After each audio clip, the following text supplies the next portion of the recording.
Bueno, hola a todos, bienvenidos, perdón, por las demoras. Yo les voy a estar contando un poco cómo se pueden hacer varias técnicas de procesamiento natural del lenguaje con Python.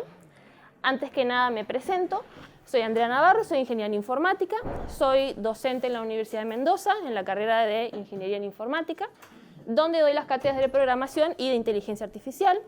También soy investigadora ahí en la facultad y soy secretaria del Instituto de Informática, donde investigamos justamente sobre inteligencia artificial.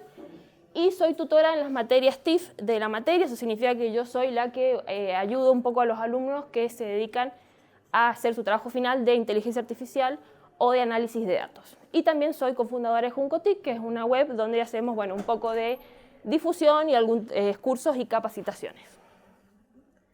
Vamos ahora al tema en cuestión. ¿Qué es lo que es el procesamiento natural del lenguaje?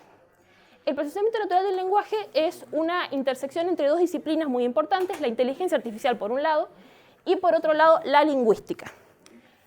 ¿Cuál es el propósito principal del procesamiento natural del lenguaje? Es poder hacer una comunicación entre un humano y una computadora, pero con la particularidad de que tenemos que hacerlo a través de un lenguaje natural.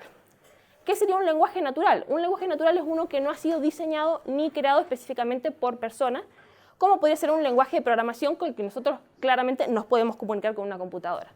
Un lenguaje natural sería, por ejemplo, el español, el inglés, lengua de señas, porque son lenguajes que no se estipulan ni se diseñan previamente, sino que van surgiendo y naturalmente van cambiando y se van modificando con el tiempo. ¿Por qué es un desafío extra trabajar con un lenguaje natural? Bueno, porque al no estar ese lenguaje predefinido o diseñado, tenemos reglas que no siempre se cumplen, que tienen excepciones, como pasa en la ortografía. Tenemos ambigüedades en las palabras, una palabra puede significar cosas diferentes en diferentes contextos, y tienen una evolución y una modificación constante. Todo eso le suma desafíos extras que un lenguaje que puede haber sido ya diseñado con los humanos. ¿Qué tipos de tareas requieren que yo aplique procesamiento natural del lenguaje? Bueno, empezando de las más sencillas a las más complicadas, la revisión ortográfica, una de las primeras cosas que se aplicaron de procesamiento natural del lenguaje, que nosotros lo podemos ver en cualquier editor de texto, como puede ser también cuando estamos escribiendo un mensaje de texto, que lo que hace es tener cargadas cuáles son las reglas ortográficas o un diccionario de palabras y puede ser capaz de indicarnos cuando hay un error. Luego tenemos la predicción de palabras, es algo que también tenemos ya todos nuestros celulares, donde no está intentando entender qué es lo que dice la palabra, sino que simplemente lo que hace es probabilísticamente intenta adivinar cuál es la siguiente palabra que se tiene que colocar dependiendo del uso anterior que le hemos dado a nuestro diccionario. Estas son más o menos sencillas porque no tengo que saber realmente el significado de las palabras, simplemente me guío por un diccionario o por una lista histórica y hago predicciones a través de esto. Cuando empezamos en lo más complicado tenemos, por ejemplo, la traducción automática, por ejemplo, el Google Translate. Muchos de ustedes son demasiado jóvenes, pero hace unos 15 años más o menos hubo un gran cambio con respecto a los traductores automáticos. Antes eran muy malos porque básicamente lo que intentaban hacer es tener una lista de palabras en un idioma, una traducción en otro idioma y más o menos entender la sintaxis entre esos dos idiomas. Y eso fallaba todo el tiempo justamente por estas complejidades que tiene el sistema y que a veces no existe una traducción literal de un idioma a otro. Las últimas versiones o generaciones de traductores automáticos ya tienen otras funcionalidades basadas en Machine Learning, algoritmos que aprenden solos, también cuestiones estadísticas. Por lo tanto, dieron un gran salto en esos últimos 15 años. También tenemos luego el análisis de sentimientos. Eso se ha hecho muy importante hoy en día porque tenemos mucha cantidad de información de qué es lo que las personas piensan o opinan de diferentes temas, gracias obviamente a las redes sociales. Entonces, es interesante cuando yo tengo un gran bagaje de información poder obtener qué es lo que una persona siente al respecto de un tema, de una noticia, de una persona. Acá yo no solo tengo que entender qué es lo que se está diciendo, sino entender la intencionalidad o el sentimiento que está detrás. Entonces ahí tenemos también otra complejidad más. ¿Qué significa una palabra y qué sentimiento lleva atrás esa palabra y cómo cambia eso dependiendo del contexto? Y luego, yendo a lo más complicado o lo que tiene más desafíos, tenemos la generación de resúmenes. Esto es muy buscado en profesiones donde se tiene que trabajar con mucha cantidad de datos y no hay tiempo para leerlo. Un ejemplo de esto es en los abogados, cuando reciben gran cantidad de evidencia para revisar del otro lado y no tienen la mano de obra para poder realmente leer y entender. Entonces es importante poder generar resúmenes, sacar datos importantes y para esto tenemos que saber identificar cuál es el dato importante, de qué se habla en el tema, ¿sí? Entonces ahí ya tenemos que tener un más significado semántico de lo que está detrás. O sea, no solo entender las palabras, sino el significado de las palabras en la oración. Y finalmente, responder a preguntas, que yo pueda realizar una pregunta y me dé un sistema una respuesta adecuada, por lo tanto tiene que entender mi pregunta, analizar si hace falta resumir y luego darme un resultado. Esta es la parte más desafiante y la que últimamente hemos estado teniendo más avances. Bien, ¿cómo podemos hacer algo de esto con Python? Yo lo que les voy a enseñar ahora es una lista de algunas técnicas que son muy útiles y muy sencillas que se pueden hacer de una manera muy fácil con Python, aunque siempre requieren obviamente un poco de personalización o limpieza. Para esto vamos a utilizar Natural Language Toolkit, que es un conjunto de librerías que tienen un montón de técnicas y sublibrerías adentro para manejar procesamiento natural del lenguaje. Una de sus principales ventajas es que es open source, es gratis y tiene una gran comunidad trabajando detrás, entonces se va actualizando y tiene muchas fuentes de información si ustedes llegan a tener algún problema o alguna duda. También tiene algo muy interesante, es que tiene interfaz a otros recursos, por ejemplo, otros corpus o léxicos que ya vamos a ver qué es lo que son. Es decir, que no estoy limitado a las funcionalidades de la biblioteca, sino que yo puedo personalizar a mi gusto, que es lo que voy a necesitar. Primera técnica, la más sencilla de todas, tokenización. La tokenización es agarrar una cadena o un string y dividirla en subcadenas de acuerdo a cierto parámetro que yo necesito. La más sencilla es separar palabra por palabra, pero también puedo separar palabras y puntuaciones por separado, puedo separar por oraciones si yo luego quiero hacer un análisis de cada oración en particular, puedo utilizar una expresión regular si yo no quiero utilizar ninguna de estas opciones, y puedo utilizar otros algoritmos que ya me vienen con su fuente de tokenización. Uno de los ejemplos más importantes es el Stanford Tokenizer, que es un tokenizer que está muy avanzado y que ha utilizado técnicas de algoritmos de inteligencia artificial para poder hacer una buena tokenización y que tiene soporte al español. Eso es algo que les voy a estar explicando bien. La mayoría por defecto del Natural Toolkit tiene todas sus versiones en inglés, pero se pueden conseguir también las de español. Solamente, bueno, hay que hacer un proceso extra. El Stanford Tokenizer lo que tiene de interesante es que nos va a evaluar cosas que son muy propias del lenguaje. Por ejemplo, si yo pongo un precio que es 9,99 y yo pongo una coma, no me lo va a tomar como una coma, sino que me va a tomar todo el número completo, porque entiende que para el español la coma es en la coma decimal, ¿sí? Entonces, podemos utilizar uno muy sencillo como el por palabra, pero también puedo utilizar tokenizers que son más complejos. Acá tenemos un ejemplo, yo estoy importando el tokenize y estoy importando un tipo de tokenize específico que es el tweet tokenizer. El tweet tokenizer es muy parecido al que tokeniza solamente por palabra. La única diferencia es que, como sabe que son tweets, me va a respetar el uso del hashtag, no me lo va a separar como un símbolo aparte. Entonces yo voy a poder luego trabajar, o si yo quiero importar todos los hashtags, los voy a tener intactos. Lo que le he colocado como texto es un tweet que copié del Pi Day del 2019. Y si ustedes ven, yo estoy instanciando el tweet tokenizer y luego simplemente le estoy pasando el texto. Y este es el resultado que me da. Como ustedes ven, me ha separado cada palabra en un elemento de una lista. Y si ustedes ven el Pi Day, me ha respetado el hashtag, ¿sí? También tenemos los signos de puntuación, me los ha separado entre sí, ¿sí? Entonces, con una sola función yo ya puedo tener las palabras separadas. Ahora, ¿qué puedo hacer yo con esto? ¿De qué me sirve? Bueno, podría hacer un análisis de frecuencia, por ejemplo, y para una gran cantidad de texto ver cuáles son las palabras que más se repiten. Y eso se puede visualizar fácilmente en una nube de palabras, por ejemplo, donde yo tengo las palabras que se presentan más veces en un tamaño más grande, ¿sí? En este caso he tomado más o menos 30.000 tweets con la palabra que tengan el hashtag Python, y si ustedes pueden ver hay palabras como data, ¿sí? Looking, grade, time, machine learning, ¿sí? Y esas son palabras que aparecen en mayor medida. Entonces, fíjense con qué poco, ¿sí? Yo pongo una librería, decirle directamente que me genere esto a partir de mi lista y cómo puedo obtener ya bastante información sobre un tema con unas pocas líneas de código. Si volvemos atrás, vamos a ver este otro ejemplo. Este es send tokenize y este lo que me hace es la tokenización por oraciones. Entonces, para el mismo texto, fíjense que yo estoy llamando a la función send tokenize y en este caso me lo ha separado en 3 oraciones diferentes, ¿sí? Entonces, en este caso, si yo tengo un texto largo, una historia, por ejemplo, podría analizar oración por separado. Siguiente técnica, también del lado de las técnicas más sencillas, la eliminación de los stop words. ¿Qué son los stop words? Son palabras que están en mi texto, pero que no proveen ningún significado por sí mismas. Por ejemplo, los conectores, ahí les he puesto algunos ejemplos. El, il, de, esto, los, ¿sí? Son palabras que por sí solas no me van a dar ninguna información útil. Esto va a depender también del tipo de análisis que esté haciendo. Entonces, lo que se puede hacer es obtener una lista de las stop words para mi idioma y directamente pedirle que me elimine de mi texto todas esas palabras que no corresponden, ¿sí? Para eso tengo que tener tokenizada ya mi texto, es decir, separado en palabras. Y luego yo podría, si para ciertos temas va a aparecer una palabra que en mi caso nunca va a ser útil, puedo personalizarlo y agregarlo a esas listas, ¿sí? Una buena manera de trabajar es utilizar la general, es decir, eliminar las stop words que vienen por defecto, ver el resultado y luego seguir eliminando, haciendo limpiezas posteriores hasta que me quede un resultado que me sea útil.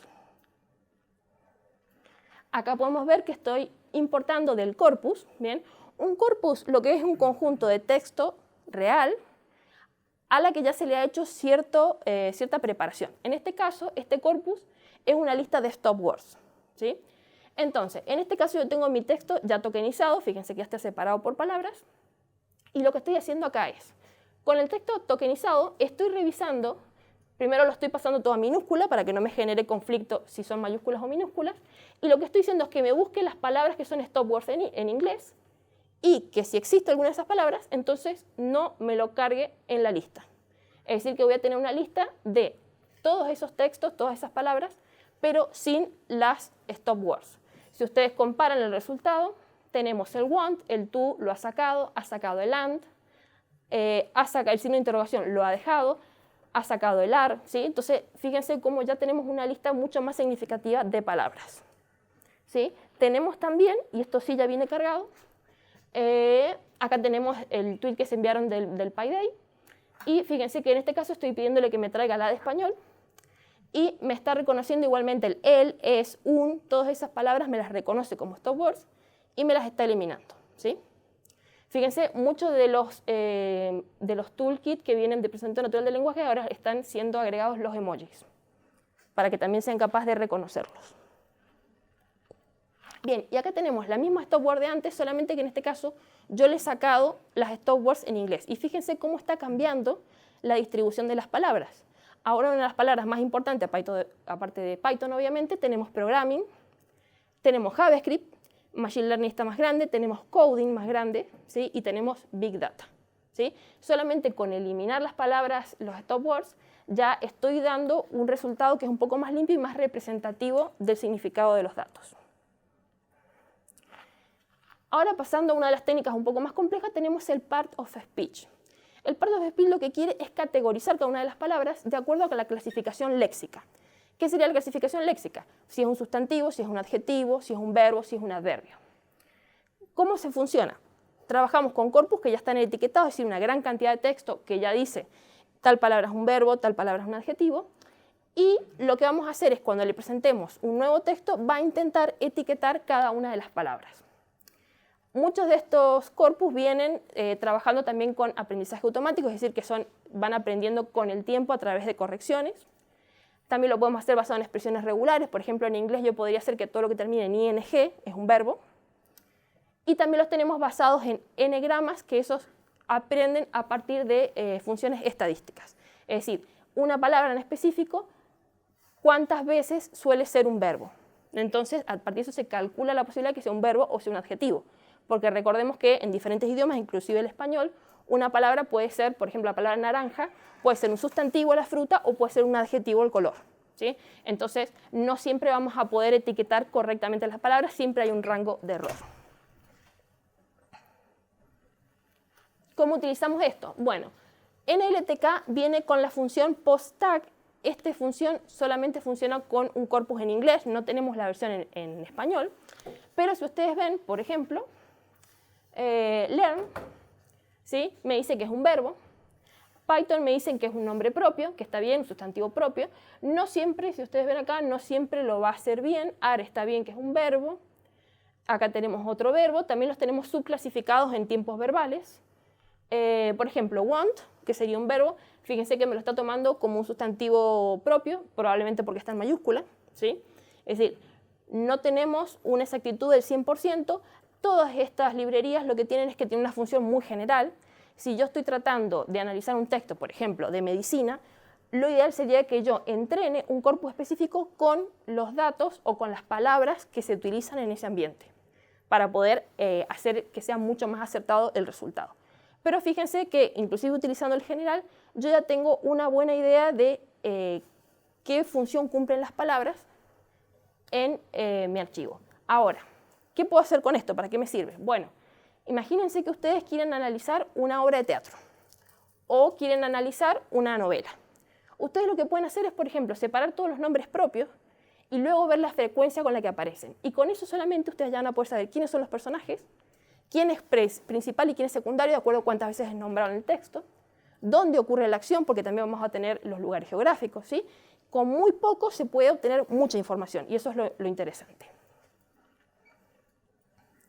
Fíjense, acá tenemos de lo que habíamos visto recién, la misma nube de palabras, pero acá he filtrado solamente por adjetivos, ¿sí? Fíjense que he elegido muchas cosas que no son adjetivos, por ejemplo, Python y timed, pero tenemos, por ejemplo, public, tenemos real, tenemos classic, tenemos unique, tenemos productive, ¿sí?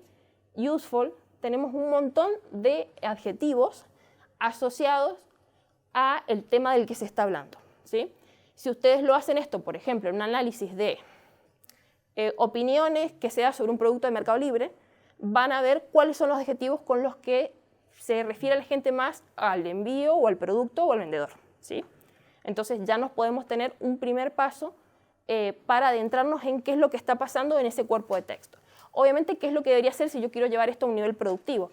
Debería ser una nueva iteración y sacar todas estas palabras que yo sé que se ha equivocado, ¿sí? Entonces, hacer un poco de limpieza hasta que me quede solamente lo que realmente es importante y así reducir los errores. Si yo lo quiero hacer en español, lo puedo hacer también. Lo que tendría que hacer es entrenar o buscar en internet, porque también hay, mi propio etiquetador ya entrenado para palabras en español. De cualquier manera, lo ideal siempre sería buscar o entrenar un sistema con palabras propias de la temática de la que yo estoy hablando, ¿sí? Porque de un entorno a otro, el significado de las palabras puede cambiar bastante. Bien, y acá tenemos lo mismo, pero con verbos. Tenemos looking, tenemos coding, tenemos programming. Fíjense que Machine Learning lo está tomando como un verbo, probablemente porque tenía en ING. Tenemos web, que técnicamente también es un verbo. Tenemos blocked, tenemos modeling, ¿sí? Selling. Y Azure, fíjense que técnicamente es un adjetivo y lo ha clasificado erróneamente. Pero también esto me da una idea de cuáles son las acciones de las que se hablan asociado al texto que yo estoy analizando, ¿sí? Bien, ahora tenemos dos técnicas que son muy parecidas, pero tienen distintos niveles de sofisticación, ¿sí?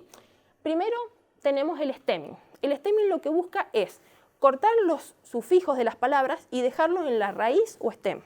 De esta manera, si yo tengo palabras que son similares, lo que va a hacer es poder analizarlas como si fuera una sola, ¿sí? Si, por ejemplo, yo tengo programando y programar, yo tengo la raíz que es progra, por ejemplo, entonces lo que va a hacer es cortar los dos a ese nivel y yo voy a poder analizarlas como una sola instancia, porque al fin y al cabo se está hablando de lo mismo, solamente que en diferentes tipos verbales, o si yo leo una palabra en plural y en singular, sería la misma. ¿Qué tiene de bueno el stemming? Es muy sencillo de implementar, porque lo único que hago es acortar la palabra. ¿Cuál es el problema? Cuando la palabra varía mucho, y eso nos pasa mucho en español con las conjugaciones, no va a entender que es la misma palabra, y ahí voy a tener un límite, ¿sí? Pero, digamos, como una solución rápida, es bastante buena. Acá les muestro un ejemplo, estoy utilizando de NLTK Porter Stemmer, y lo que le estoy pasando, primero lo estoy inicializando, fíjense que le estoy pasando variaciones de la palabra love. La tenemos en presente, la tenemos en pasado, la tenemos en presente continuado y la tenemos en presente para la tercera persona.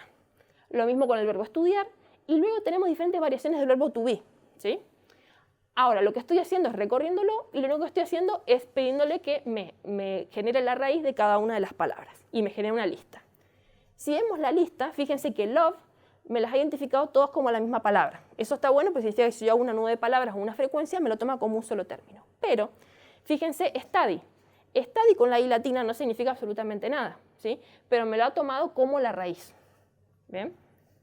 Pero dentro de todo, bueno, por lo menos yo sé a lo que se refiere. Sé que si hago un análisis se refiere a estudiar. Pero fíjense lo que ha pasado en el verbo to be. ¿sí? No han logrado hacer esa relación entre el mismo verbo. De hecho, acá directamente le ha sacado una S sin razón alguna, ¿sí? Entonces, en un verbo que se modifica mucho, o una palabra que se modifica mucho, no voy a poder hacer esa unificación. Lo que sí, bueno, es una técnica muy sencilla de aplicar. La otra técnica, que es la lematización, es similar, pero lo que yo estoy intentando obtener no es la raíz, sino la base de la inflexión. Para esto yo necesito obtener lo que se le llama lema, que sería la base de la inflexión de la palabra según la lingüística. Para eso, ¿qué tengo que saber? Necesito que mi sistema sepa de lingüística, sepa cómo se conjugan los verbos para que sepa encontrar esa palabra. Y lo interesante es que el part of speech, esto que habíamos visto recién, que yo puedo especificar si algo es un verbo o un adjetivo, lo puedo utilizar como entrada extra para ayudar al lematizador a encontrar esa palabra base.